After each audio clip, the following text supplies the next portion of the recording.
goody, we're home.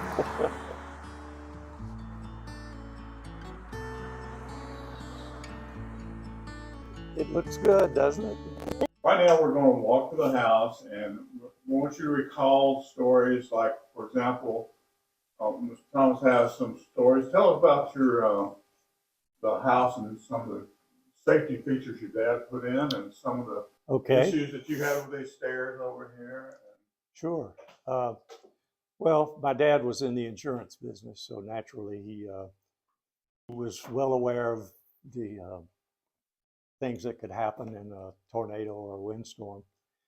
The main beam at the top of the house, the roof, is anchored on either side of the house with steel cables into the ground and anchored in concrete, so that in case of a tornado or something like that, the roof is being held down by those anchors. That was Wilmot Douglas, the architect who designed this house. That was one of the features my dad asked him to put into the structure itself. This is all original to the house, this spiral staircase. It didn't have the same carpet, but I do recall one time when I was very young, I inadvisedly slid all the way down the stair. When I reached the bottom, I came to an abrupt halt, banged my chin on the railing, and there's still a small scar up there from that. I think I might have been 7 years old when that happened.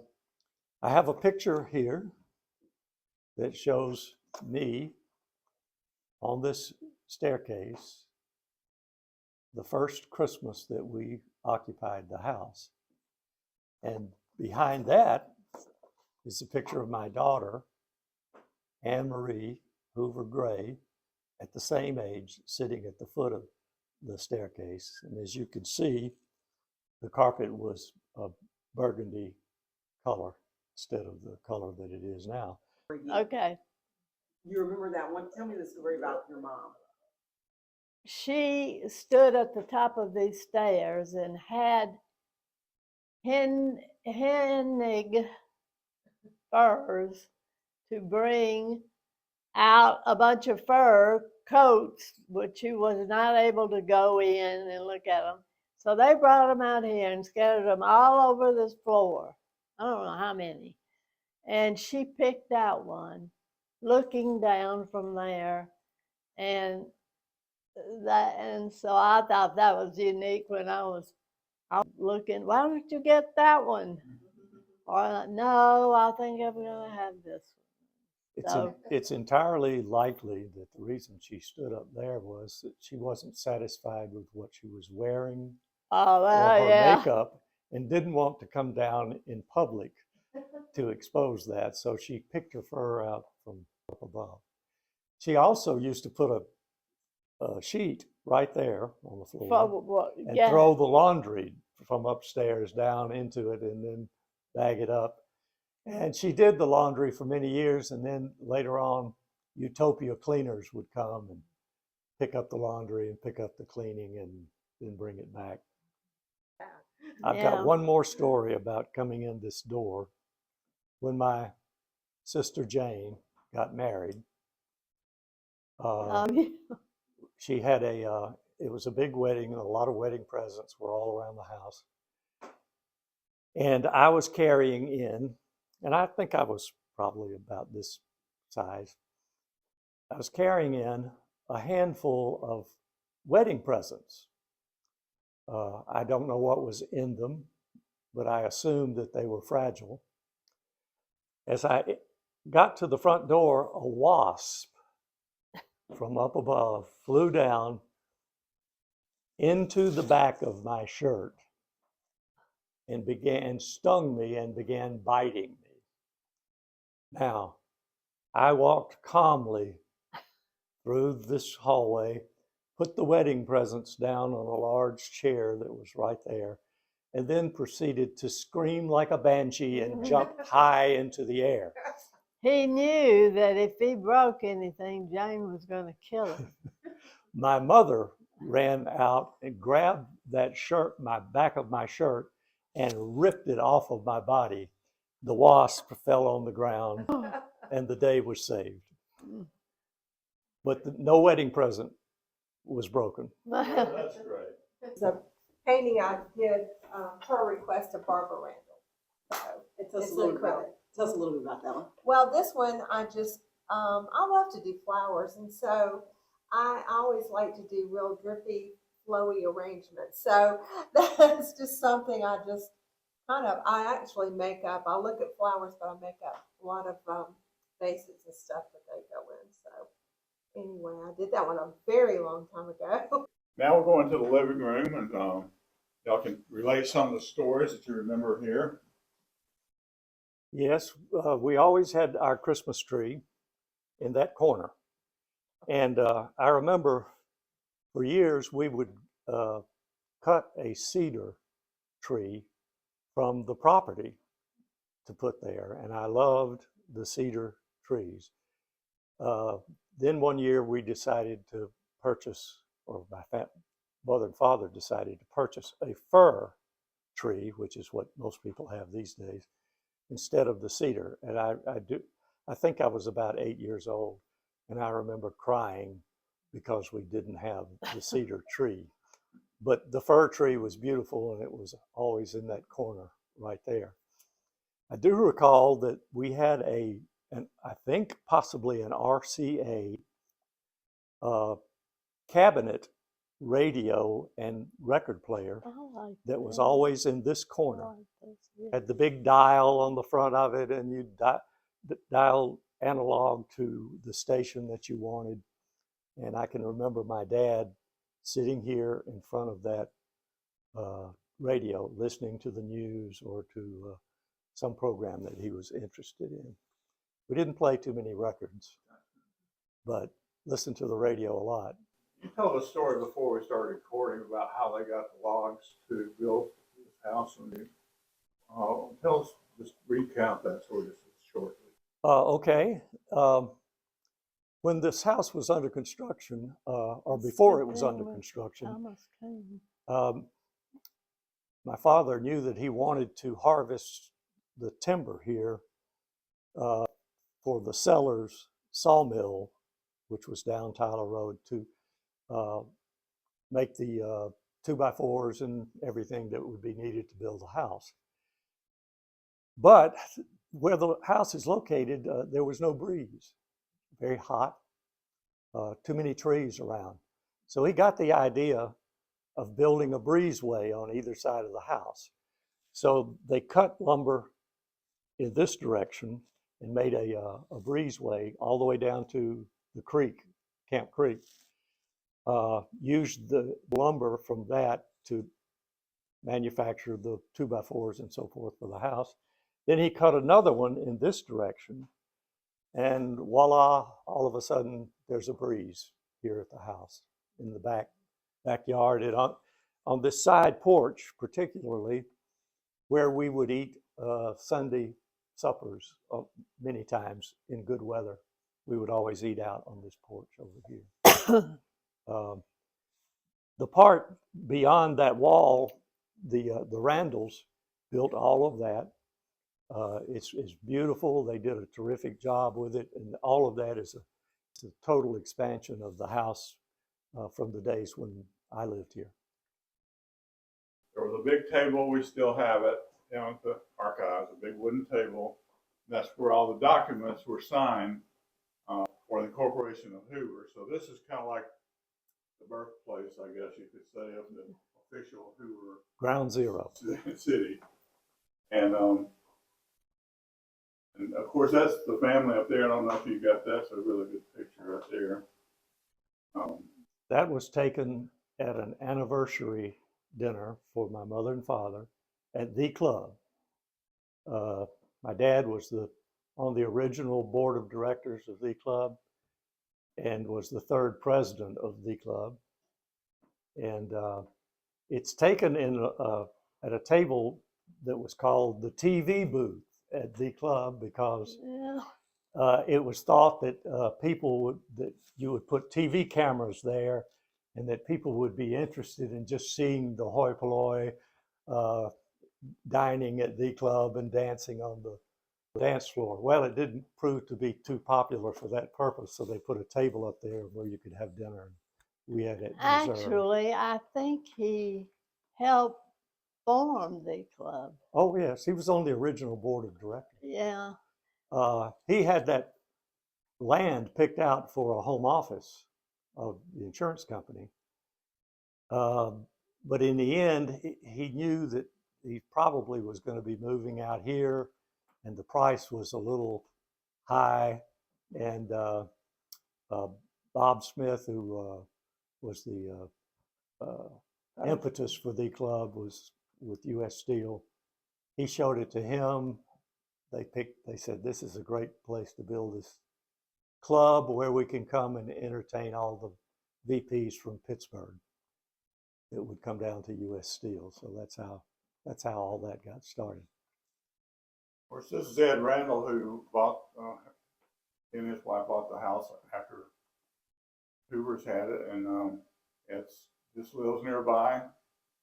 But that painting was a funny story they tell. It was done by a Korean man who set up shop down at one of the malls, and they got him to do their portraits, and that was a funny story. Was it here? Was it here that they had it done? I think it was at one of the Eastwood, either what's the Century Plaza or Eastwood Mall Eastwood Mall. area.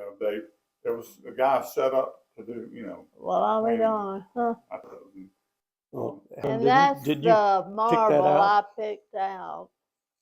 I believe this is the original mantle. I Yeah. might be wrong, but it looks very familiar. Yeah, to it me. is, I believe. And Miss Helen, tell us anything about the marble. Well, we were building. I went with my mother and father, and we were going to pick out marble for this particular mantle. And I said, I love this. It's green. I love it. And Mama said, all right, that's what we'll have. And those look to me like the original fake logs, or perhaps they're real. Yes, those logs have probably been what there we since have? 1950. okay, now we're in the dining room, and we're going to let Thomas show us some of the more interesting features that were in the dining room. Yes, when I lived here, there was a large rectangular table here instead of this round table. And whoever sat at the head of the table, if they wanted to have something from the kitchen, they could press a buzzer right there, and it would buzz the kitchen and let whoever was in there know that someone needed help here in the dining room. There was a large buffet right there against that wall, and I can remember when we had Christmas parties here, there would always be cakes and ambrosia in large serving pieces on top of the buffet there. And of course, there were other pieces here besides the one that the Randalls have chosen. But For sure, but you think these may be the original chairs? they look very much like them. I think they really are. Yes. Am I wrong? Is that chandeliers? That's original. That's the original, yeah. Elizabeth, wasn't this at Mama's? I mean, here. Go look. Well, you're talking about this picture. Yes, Not sure, but it could be. I think it was this picture. We pretty much covered the downstairs, so we're those were original. Yeah. Yes. Can you point to those, Thomas? Right. The corners At the here. top. It's my belief that those are original to the house. Dad's bedroom. This and was it's the master The bedroom. master bedroom, and so it's the only door on the second floor that leads out. And can you explain why? Well, actually, I can't. But And what room, tell me again what room this was? this is my mother Mother and and father's father. bedroom, the master bedroom for the house. Now, under the bed, he had ropes with knots. And if there were a fire, you could actually climb out a window or go out on the deck and rappel down to the ground. Um, And it's my understanding he taught y'all how to do that. Yeah, All right. yeah, he did. I mean, he would tell us, There's how to get. He didn't do it literally, but there's a story, a corollary story that sort of works into that here. You know, we talked about the fact that my dad's hearing went bad. When he was a pharmacist, he had to give up the pharmacy because he was afraid he would not hear a prescription correctly on the phone. So he had to make a career change. Later on in the 50s, he went to a doctor in Memphis. He had a condition where the little bones in the ear, the stirrup and the anvil and all that you studied in school, they would calcify. And they were not able to pump the sound through the eardrum. This doctor in Memphis could operate on all those little bones, and he did, and restored them to proper function. My dad came home, and he could hear. His first morning in this bed, he woke up and complaining to my mother, "What is that noise outside?" And she said, "It's just the birds singing." But he could hear that. And the cure lasted about 6 months. The calcification came back. He said, "I'm not going to go through this every 6 months." So he went back to wearing a hearing aid, which he wore all the time that I knew him, which came in handy in a meeting. If he didn't want to hear any more of it, you could see him reach his hand up to the hearing aid he had, which was a clasp on his tie, and flick that off button so that, and then he would continue to respond. and well. also, Yeah. if we were too loud running through the house, he would just turn it down, and that would be My wife calls that that. selective hearing. Absolutely. Now, right behind you, Jim, there is a closet, and it's locked. In that closet was a safe where my mother kept jewelry that she didn't want falling into the wrong hands and that kind of thing. Well, this is my older sister's room that she had. Nothing in here is original that I can tell. But when she got married, I was her maid of honor, and the dogwoods, you could look out these windows, and which we did the morning she was getting dressed and we were getting ready to go to the wedding. There were just thousands of dogwoods in bloom. It looked like snow when we were that was just so perfect for that day. And it was a gorgeous April, I think, April the 2nd. And it was just beautiful.